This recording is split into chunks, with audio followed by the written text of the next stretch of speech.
Dear student, today we are started the trial balance. आज हम आप लोग को ट्रायल बैलेंस के बारे में सिखाने जाऊँगा। ट्रायल बैलेंस क्या है?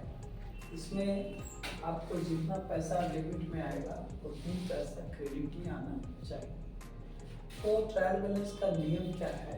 तो ट्रायल बैलेंस का रूल्स है कि जो भी एक्सपेंसेस होगा, which is expenses, which is losses and which is assets, that one is called the DP। और जो इनकम होंगे, आय होंगे या गेन होगा या लाइबिलिटीज होंगे, ये सारे के सारे क्रेडिट्स होंगे।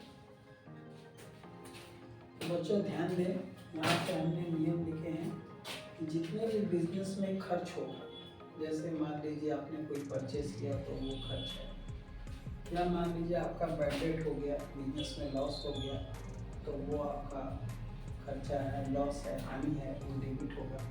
या कोई फर्नीचर खरीद रहे हैं, एसेट्स खरीद रहे हैं या मशीन खरीद रहे हैं तो वो आपका डेबिट होगा। नियम क्या है? इनकम का मतलब आय होता है। अगर आप बिजनेस में कोई आय कर रहे हैं आय तो वो आपका क्रेडिट होगा, या बिजनेस में आप प्रॉफिट कर रहे हो तो वो आपका गेन है, प्रॉफिट है। और या बिजनेस में किसी को देना है, लाइबिलिटीज है तो वो आपको क्रेडिट है। अगर आप जिससे पैसा पाते हैं तो वो आपको क्रेडिटर होगा, और जिससे आप पैसा पाएंगे वो डेबिटर। जैसे मान लीजिए हमने राम को माल बेचा, तो जब हम राम को माल बेचेंगे तो हम पैसा किससे पाएंगे? राम से पाएंगे। तो राम हमको पैसा देगा तो वो मेरा डेबिटर कहलाएगा। अगर हम किसी से कोई सामान खरीदे, जैसे मान लीजिए हमने किसी से फर्नीचर खरीदी, तो हमको उसको पैसा क्या करना होगा? पे करना होगा, तो वो हमारा लायबिलिटीज कहलाएगा। आइए हम आपको जनरल में सबसे पहला हम लोग ट्रायल बैलेंस सिखा रहे हैं। यहाँ है trial balance for the year ended 31 March 2020, debit and credit amount. सबसे पहले हम लोग स्टार्ट करते हैं। सबसे पहले होगा कैपिटल। कैपिटल क्या है? कैपिटल अकाउंट जो है वो आपका एक लायबिलिटीज है। क्यों लायबिलिटीज है?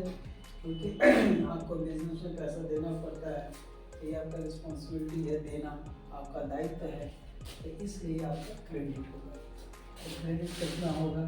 जैसे मान लीजिए यहाँ 2,50,000 रुपया हमारा क्रेडिट हो गया, ये क्रेडिट है।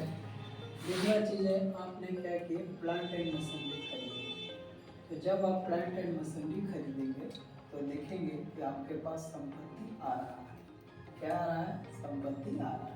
जैसे प्लांट एंड मशीनरी जो है एसेट्स है, तो जब आप खरीदेंगे तो आपके यहाँ एसेट्स आ रहा है, तो जो एसेट्स आ रहा है वो डेबिट होगा। ठीक है, कितना रुपये का डेबिट होगा? मान लीजिए 1,00,000 रुपये का डेबिट होगा, तो ये आपका एसेट्स हो गया। अब तीसरा मान लीजिए हम लोगों ने क्या खरीदे? Furniture and fixture.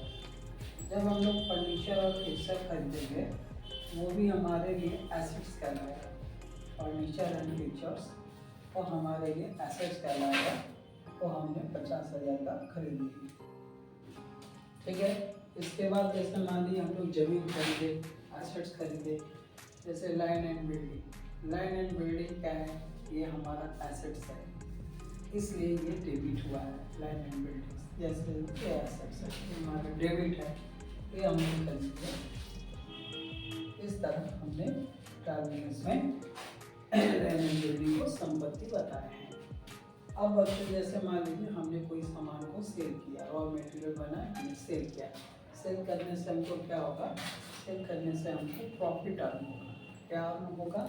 Profit earn होगा। तो प्रॉफिट कितना अर्न हो रहा है? जैसे मान लीजिए हमको 2,50,000 रुपया का प्रॉफिट अर्न हो रहा है, हमने सेल किया, बहुत अच्छी बात है। इसके बाद हमने क्या किया है? हमने परचेज किया है। कितने रुपए का परचेज किया है? हम लोग परचेज किए हैं, जैसे मान लीजिए हम लोगों ने परचेज किए हैं 20,000 रुपये। तो यहाँ हम लोग 20,000 रुपया लिख लिए। अब इसके बाद परचेज हमारा क्या है? परचेज जो है वो हमारा खर्च है। परचेज हमारा क्या है? खर्च है, इसलिए वो डेबिट होगा। सेल्स हमारा इनकम है, इसलिए वो क्रेडिट होगा। लैंड एंड बिल्डिंग हमारा एसेट्स है, इसलिए डेबिट होगा। फर्नीचर फिक्सचर हमारा एसेट्स है, वो डेबिट होगा। प्लांट एंड मशीनरी हमारा एसेट्स है, इसलिए वो डेबिट होगा। कैपिटल बिजनेस में जा रहा है वो हमारा क्रेडिट होगा। ठीक है बच्चों। इसके बाद जैसे मान लीजिए हम लोगों ने एक प्रीमिसेस खरीदा, तो प्रीमिसेस का मतलब क्या होता है? प्रीमिसेस का मतलब होता है भवन। तो जब हम लोग भवन खरीदे तो कितना रुपया का हम लोग भवन खरीदे हैं? मान लो 1,30,000 रुपया का हम लोगों ने भवन खरीदा, तो ये हमारे लिए एसेट्स होगा।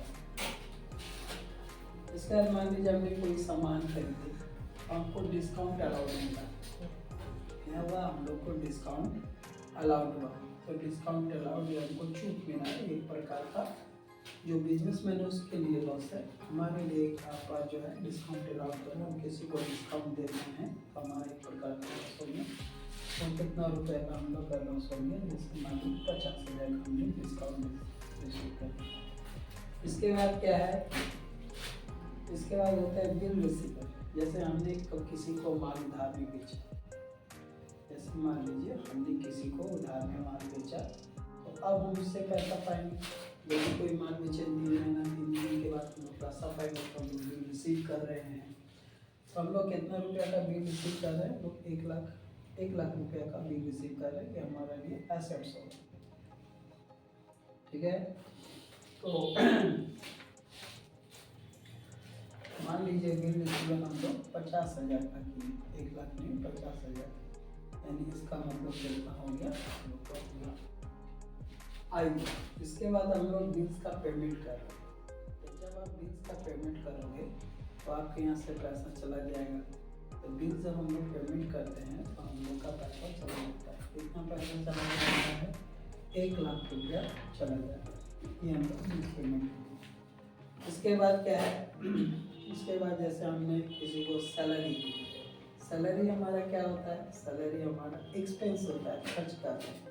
कितना रुपया हम लोग खर्च कर रहे हैं? सैलरी में मान लो 50,000 रुपया खर्च कर रहे हैं, तो ये हमारा डेबिट है। इसके बाद हमारा क्या आएगा? सैलरी के बाद आएगा हमारा,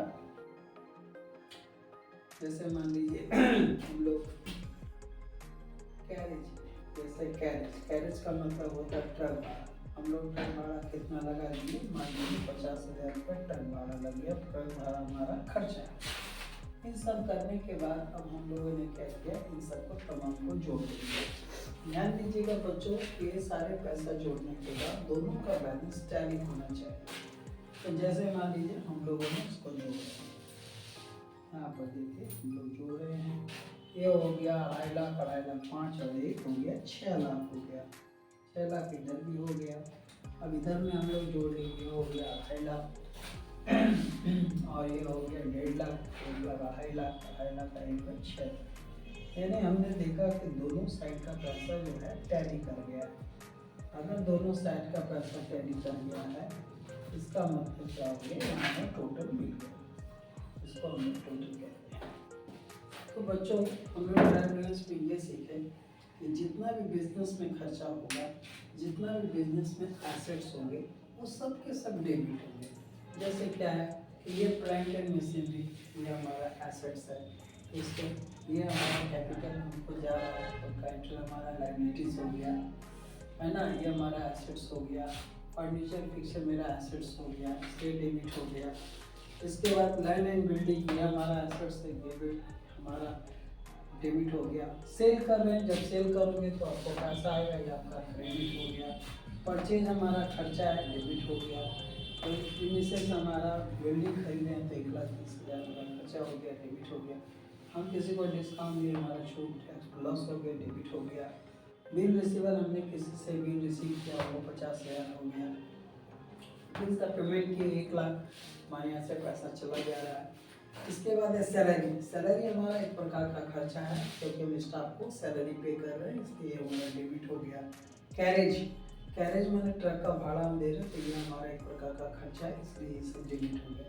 अब हम देखेंगे कि दोनों का साइड जोड़ के अगर हमारा ट्रायल बैलेंस में 6 लाख अगर मिल जा रहा है, तो इसका मतलब मेरा ट्रायल बैलेंस सही है। कैपिटल हमारा वो एक प्रकार का लायबिलिटी है, हमको जब कैपिटल में हम लोग बिजनेस में पूंजी लगाते हैं तो अगर हमको देना पड़ता है, तो ये हमारा 2.5 लाख रुपया क्रेडिट हो गया। तो इस नियम के आधार से आप लोग ट्रायल बैलेंस बनाएंगे, आपको बहुत ही सुविधा होगा। और बहुत ही आसान तरीका है। अगले क्लास में हम लोग आपको क्लास 11 के कैश बुक पढ़ाने जाएंगे नेक्स्ट वीडियो में। तो आपको thank you for my classes.